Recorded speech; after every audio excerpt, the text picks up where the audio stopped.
you have fibromyalgia and you're feeling at the moment that your pain has increased. I've had so many people contacting me lately in the comments, emails, just to say that their pain seems to have increased and they're really feeling overwhelmed because of it. So today I want to talk about why that's happening, what's actually going on in your body, and how you break through it. So let's look at the why firstly. It's summer at the moment, and the extra heat that we're all feeling, especially in the UK with these repeated heat waves, actually adds a stress on your body. Your body is using extra effort to try and keep you cool. So it's almost like you've already started the day with a pressure, which is your body trying to handle the stress of the heat. And then you carry on with your normal day-to-day stuff anyway. The same applies with cold snaps as well. When it's very cold, your body is working hard to keep you warm. So that's why winters can feel difficult for us. And many of us talk about winters being hard, but not many people mention that summers can be difficult too. Any extremes, any unusual pressure, a deep conversation with someone, maybe an activity or an event that you're going to, all of these things just add an extra layer on top of what your normal symptoms are like. So there's something else for you to go through. So that's one reason why it could be happening now. The other reason is that the summer days are longer. And if you tend to do maybe 2 to 3 hours worth of physical chores or work during the day, because the day is longer, you might actually end up doing 5 or 6 hours. So we are actually taking on more when the summer arrives, partly because the weather is good. We might get more invitations. We might want to go out more ourselves. We feel let's get those jobs done that we've been waiting to get done all winter. Get some sorting out done. Let's wash everything and put it outside. So the activity levels actually tend to rise a little bit in the summer as well. And if you have children, you've also got children's activities to consider during the summer holidays as well. So this time of year can be quite active, and the pressure of the heat as well can mean that we are not as resilient as we normally are anyway. So that's why the pain might be happening right now. Next, I want to show you what the stress actually does once it's in your body, because this will explain everything about how fibromyalgia works. Now, in this second section, let's look at the mechanism of fibromyalgia. And it's all about the nervous system. Your nervous system has two settings. It's either in danger mode or safe mode. When it's in danger mode, the pain volume is turned up. So you're going to feel the whole fibro system is oversensitive to pain. Now, you have to remember that pain is a warning signal. That's its job. So one of its reasons for existing is telling you that something's not okay.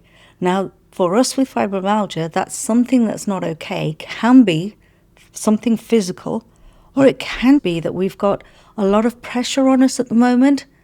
So it can also be emotional or mental pressure that we're feeling, and our pain signals will go up. So the fibro system tends to think it's in danger much too easily, and it stays there much longer. So that's why we're noticing more pain, but there's actually a whole cycle around this.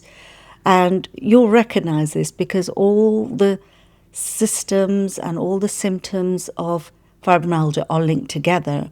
And we're talking here particularly about stress, pain, poor sleep, and fatigue. So what happens when the body reads danger is it triggers the stress response. And again, that danger can come from anywhere. So we become more sensitive to pain. If I bump into a chair when I'm walking around the house, then I will feel it as an 8 out of 10 instead of my son who might feel it like a 3 out of 10 pain. So that pain that we feel during the day from any little activity, for sitting too long, from standing too long, from trying to do something physical or trying to work with your mind even, that pain that gets triggered then, because you're in danger mode, goes on to wreck your sleep. And that poor sleep could look like waking up too soon or too often, tossing and turning, feeling like you've not got deep sleep all night. And then that poor sleep leads on to fatigue. And the fatigue itself becomes stress. So that's why we wake up in the mornings and we feel really groggy, like we've not had refreshing sleep. That fatigue can become something that's constantly there in the background, and at times it can become much stronger. And then that fatigue itself is a stress, which takes us back to the stress part of the system, and the whole system repeats itself. Now, it can feel like fibromyalgia symptoms come out of nowhere sometimes, but it doesn't. You are just somewhere in this loop that's already turning. Now, one point I want to make here is about the mind and the body. Stress is emotional, it concerns your mental health, but it's also a physical condition. It triggers physical changes in your body. So when you are stressed in any way, shape or form, somebody might have criticized you, you might have received some bad news, it's going to have a physical reaction on you. So your whole body is affected by stress, and that can lead on to physical changes which affect your sleep, but your mental health can also affect your sleep. Fatigue will come about because of those physical changes. All these hormones and chemicals that are pushed through your body when it senses danger can change your physical body, but it also affects your mood. There is no clean line between the mind and body in fibromyalgia. They are both very closely connected. And I'm not saying here that you ought to feel guilty if you're not keeping yourself happy or if you are affected by stressful events. The point I'm trying to make here is the stress can be tiny, but it will affect you physically. So you have to remember that mental health issues are physical health issues. It's not something that you are doing wrong. This is part of your physical body. Now, let me show you how you can break into that cycle, because you can't fix the whole thing at once, but we need to start breaking that loop. Okay, so in this third section, the good news is that that diagram that I've shown you is a loop.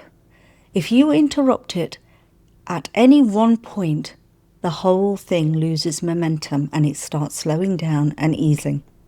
So where do you start? Well, it depends what's worst for you right this moment. So if pain is the worst thing for you right this moment, you could go to medication. I tend not to use the stronger painkillers that the doctors prescribe because they didn't really suit me and I struggled with the side effects.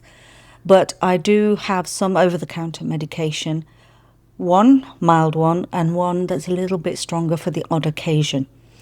Now, this is my experience I'm sharing here. It's not medical advice. And you know, if you are struggling with your medications in any way, and especially if they are not working for you, do go back to your doctors and talk to them about it.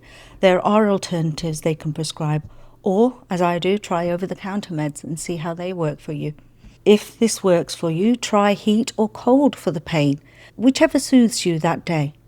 So sometimes I get sharp pains in my ankles, which I know is my Achilles, and I always put ice packs on those. Sometimes I get an aching shoulder, and that always responds well to heat. So as well as medication, you can also use things like heat, cold, ice packs, hot water bottles to soothe your pain, and anything else that you found soothing. So it's about looking at where the pain is coming from and then doing something to interrupt that pain, because if you don't have the pain, then it won't go on to the poor sleep part of the cycle. One of the points you can break out is the stress part. If you're feeling stress for any reason, say you've just got a lot going on at the moment, or you think, okay, I've got 3 or 4 jobs that all need to get done, they're all important, where do I start? And you're beginning to feel that little bit of pressure in your head or on your chest or in your stomach, some butterflies, that means that stress system is triggering, that danger system is triggering. So what we need to do as quickly as possible is tell it that it's safe. Tell your nervous system that there's safety. And There's physical ways we can do that, and there's emotional ways we can do that. So the most important one, and one that works for everyone, is slow breathing. Slow, deep breaths with your out breath longer than your in breath. That's how we naturally breathe when we are in a safe system. If you do it consciously, then your body will believe that it's safe now. So just do that as long as you need to get rid of that pressure feeling. I like to sit somewhere quiet. I will go into my bedroom and just lie on the bed with no one else around me, because that calms down all the pressure of other voices, other sounds, anything else that's going on. And it's a safe space for me, and it gives me that feeling of comfort on my bed that I can just do my slow breathing and calm my mind. And when your body is feeling safe, that will interrupt all the signals going further on. So it will interrupt the pain signal. It turns the volume back down on that pain. You can even try doing something that you enjoy. So you take the attention off your pain and your stress, and actually enjoying yourself, laughing, smiling, tells your body that it's safe now, because it's triggering happy hormones. You can break the cycle at the sleep point by trying to get extra sleep, or having a bedtime routine that really works for you. Trying the face mask to give you total darkness. I sleep with my partner in the same bed, but sometimes we will sleep in separate rooms just so one of us can get a really good night's sleep. So if I feel I'm going to be tossing and turning a lot, or I've got a lot of pain and I need to get some sleep, I'll go to a different room and sleep there for the night, and it just calms me. And then I'm not putting pressure on myself worrying about whether I'm moving or not, because it doesn't matter. With the fatigue, again, the fatigue often causes pain. It often causes times where you want to close your eyes, when your body can't move anymore. So those are the things you need to do. Close your eyes, have a nap for a few minutes.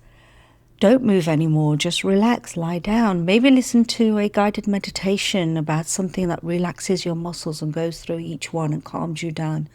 I really believe in guided meditations. They are really good tools to help you calm your nervous system down.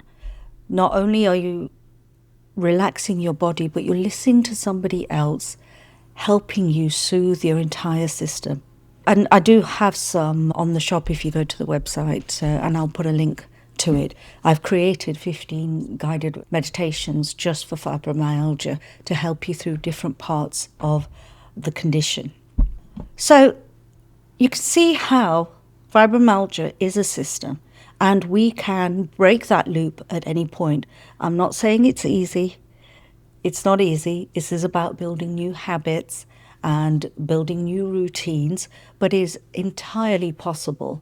You can live better day to day and have much more reduced symptoms by trying to interrupt this cycle and by focusing on the things that you enjoy. When you bring joy back into your life, that's a constant signal that you are safe. So what I'd like you to do today is, next time you feel like your pain, your fatigue is climbing, or you're feeling stressed, don't ask yourself, what's wrong with me? Ask yourself, where am I in the cycle? Am I overheated? Am I short on sleep? Am I carrying something stressful? Am I thinking about something which may not even be about me? And then treat that, not the pain, not the fatigue. Look at that particular point that is actually triggering all of this in the first place. And that's how you break the cycle. If you want to know more about how to live well with fibromyalgia, I've actually put together a full program called the Fibro Wellbeing Method, learned from my 26 years of experience and experimenting and living this journey. And what I do in that program is I help you learn about your own cycle, spot where you enter it, look at what your triggers are, and then I help you build the tools to break that cycle. The link is below, as always, in the description, so you can have a look at that. But remember, you don't have to fix the entire circle. Just interrupt it at one point. And that's how fibromyalgia actually works. Next week, I'm going to show you the full method I've built to live well with fibromyalgia. All 3 parts in one video. So I'll see you then in the next video. Until then, take care of yourself and be well.